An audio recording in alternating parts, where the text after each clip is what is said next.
চলুন সরাসরি চলে যাই আজকের গল্পে। এটা আধুনিক যুগের অন্যতম ভয়ঙ্কর একটা সার্ভাইভাল স্টোরি, মানে বেঁচে থাকার এক অবিশ্বাস্য লড়াইয়ের গল্প। আচ্ছা, শুধু এক মুহূর্তের জন্য ভাবুন তো, আপনি বাতাসে ঝুলে আছেন আর আপনার পায়ের নিচে ভরসা বলতে কিছুই না, শুধু একটা মরচে ধরা, থরথর করে কাঁপতে থাকা ধাতব পা। 2000 ফুট, ঠিক এত উঁচুতে, আইফেল টাওয়ারের প্রায় দ্বিগুণ উচ্চতায় দুই বান্ধবী আটকা পড়েছিলেন। আর সবচেয়ে ভয়ঙ্কর ব্যাপার হলো, নিচে নামার কোনো পথই খোলা ছিল না।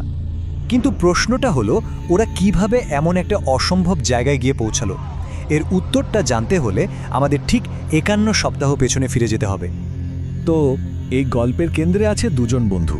একজন হলো বেকি, যে তার স্বামীকে হারানোর পর গভীর ডিপ্রেশনে ভুগছে, আর অন্যজন হান্টার, একজন অ্যাড্রেনালিন জাঙ্কি, মানে ঝুঁকি নিতেই ভালোবাসে। ওর বিশ্বাস ছিল ভয়কে জয় করতে হলে ভয়ের মুখোমুখি হতে হয়। আর বেকির এই শোক কাটানোর জন্য ওর মাথায় একটা সাংঘাতিক প্ল্যান আসে। ওদের গন্তব্য ছিল ক্যালিফোর্নিয়ার মরুভূমির মাঝখানে দাঁড়িয়ে থাকা একটা পরিত্যক্ত TV tower, B67 TV tower.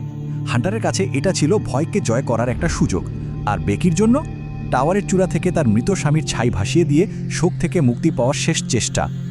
ওরা যখন সেখানে পৌঁছায়, টাওয়ারের অবস্থা ছিল ভয়াবহ। সব জায়গায় বিপদের সতর্ক বার্তা লাগানো, কিন্তু একদিকে শোক আর অন্যদিকে অ্যাডভেঞ্চারের নেশা, এই দুটো মিলে ওদেরকে সব ঝুঁকি উপেক্ষা করতে একরকম বাধ্যই করে। এরপর শুরু হয় সেই টাওয়ারে ওঠার পালা।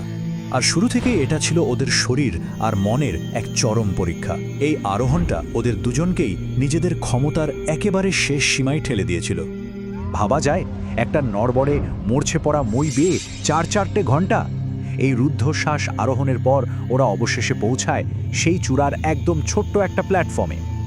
ওপরে পৌঁছে ওনা ছবি তুলল। বেকি তার স্বামীর ছাইও ছড়িয়ে দিল। মনে একটা অদ্ভুত শান্তি এলো ওর, কিন্তু এই শান্তিটা বেশিক্ষণ স্থায়ী হয়নি। কারণ যেই না বেকি নিচে নামার জন্য মইয়ে পা রেখেছে, অমনি ঘটল সেই ভয়ঙ্কর দুর্ঘটনাটা। এক বিকট শব্দ করে মইয়ের ওপরের পুরো অংশটা টাওয়ার থেকে ছিঁড়ে নিচে পড়ে গেল। এক মুহূর্তে ওদের নিচে নামার একমাত্র পথটা শেষ, আর ওরা 2000 ফুট উঁচুতে আটকা পড়ে গেল। একবার ওদের অবস্থাটা ভাবুন, নিচে নামার মইটা ভেঙে গেছে, 2000 ফুট উঁচুতে, ফোনে কোনো সিগন্যাল নেই, আশেপাশে সাহায্য করার মতো কেউ নেই, মানে ওরা বাইরের দুনিয়া থেকে তখন একদম বিচ্ছিন্ন। তো যখন সব আশা শেষ হয়ে আসছে, ঠিক তখনই শুরু হয় বেঁচে থাকার এক মরিয়া লড়াই। সাহায্যের জন্য ওরা একের পর এক চেষ্টা করতে থাকে, কিন্তু প্রতিবারই ভাগ্য যেন ওদের সাথে ছিল না। পরের কয়েকটা দিন ওদের জন্য ছিল দুঃস্বপ্নের মতো। ওরা ফোনটা একটা জুতার মধ্যে ভরে নিচে ফেলেছিল, কিন্তু সেটা ভেঙে যায়।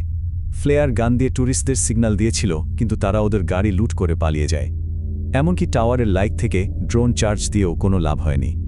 একটা ট্র্যাক সেটাকে ধাক্কা মেরে দেয়। মানে আশার প্রত্যেকটা আলো এক এক করে নিভে যাচ্ছিল, যা ওদের মানসিক অবস্থাকে আরও খারাপ করে দিচ্ছিল। একদিকে জল নেই, অন্যদিকে সব আশা শেষ। এই ডিহাইড্রেশন আর চরম হতাশার কারণে বেকির মনটা ধীরে ধীরে ভেঙে পড়তে শুরু করে। বাস্তব আর কল্পনার মধ্যেকার দেয়ালটা ওর জন্য ঝাপসা হয়ে আসে। ঠিক এই সময়ই বেকি দেখতে পায় হান্টার এক অবিশ্বাস্য সাহসের কাজ করছে। ও দড়ি বেয়ে নিচে নেমে স্যাটেলাইট ডিশে আটকে থাকা ব্যাগটা থেকে ওদের শেষ জলের বোতলটা নিয়ে আসে। একটা ভয়ঙ্কর চেষ্টার পর হান্টার সফলও হয়। কিন্তু একটু পরেই যখন বেকি প্ল্যাটফর্ম থেকে নিচের দিকে তাকায়, তখন ও এমন এক ভয়ঙ্কর সত্যি দেখতে পায় যা ওর পুরো দুনিয়াটাকেই নাড়িয়ে দেয়। আসল সত্যিটা হলো, হান্টার কখনোই ওপরে ফিরে আসেনি। জল আনতে গিয়ে ও স্যাটেলাইট ডিশের ওপর পড়ে মারা গিয়েছিল অনেক আগেই। তার মানে গত 48 ঘন্টা ধরে যে হান্টার বেকির সাথে কথা বলছিল, ওকে সান্ত্বনা দিচ্ছিল, বাঁচার প্ল্যান করছিল, সে আসলে সত্যিই ছিল না। ওটা ছিল বেকির হ্যালুসিনেশন। চরম মানসিক চাপে ওর মনেই নিজেকে বাঁচানোর জন্য এই ভ্রমটা তৈরি করেছিল। এই ভয়াবহ সত্যিটা জানার পর বেকি একদম একা হয়ে যায়। আর ও বুঝতে পারে, যদি বাঁচতে হয় তাহলে এখন ওকে এমন কিছু একটা করতে হবে যা হয়তো কল্পনারও বাইরে। একটাই পথ খোলা ছিল, আর সেটা ছিল ভয়ঙ্কর। বেকি এক অকল্পনীয় সিদ্ধান্ত নেয়। ও নিচে নেমে হান্টারের নিথর দেহ থেকে ফোনটা বের করে। কিন্তু শুধু ফোনটা ফেললে তো চলবে না, ওটা ভেঙে যাবে। তাই ফোনটাকে রক্ষা করার জন্য ও ফোনটা একটা জুতোর মধ্যে পড়ে, তারপর সে জুতোটা হান্টারের শরীরের সাথে আটকে দেয়। আর তারপর নিজের বান্ধবীকেই 2000 ফুট উঁচু থেকে নিচে ফেলে দেয়, যাতে পতনের সব আঘাতটা ওর শরীর শুষে নেয় আর ফোনটা বেঁচে যায়। আর অবিশ্বাস্য হলেও এই ভয়ঙ্কর প্ল্যানটা কাজ করে। ফোনটা বেঁচে যায়, একটা SOS মেসেজ ওর বাবার কাছে পৌঁছে যায়, আর কয়েক ঘন্টা পর পুরো মরুভূমিটা উদ্ধারকারী দলের সাইরেনের শব্দে কেঁপে ওঠে। এই ঘটনার পর ওই B67 টাওয়ারটা আর শুধু একটা ভাঙা টাওয়ার হয়ে থাকেনি, এটা সাহস, ট্র্যাজেডি আর মানুষের বেঁচে থাকার অদম্য ইচ্ছার এক মর্মান্তিক স্মারক হয়ে ওঠে। আর এই পুরো গল্পটার শেষে আমাদের সামনে একটা বড় প্রশ্ন রেখে যায়। প্রশ্নটা হলো, থ্রিল বা রোমাঞ্চ আর আত্মধ্বংসের মধ্যেকার সূক্ষ্ম রেখাটা আসলে কোথায়, আর সেই রেখাটা পার করার জন্য ঠিক কতটা মূল্য চোকাতে হয়।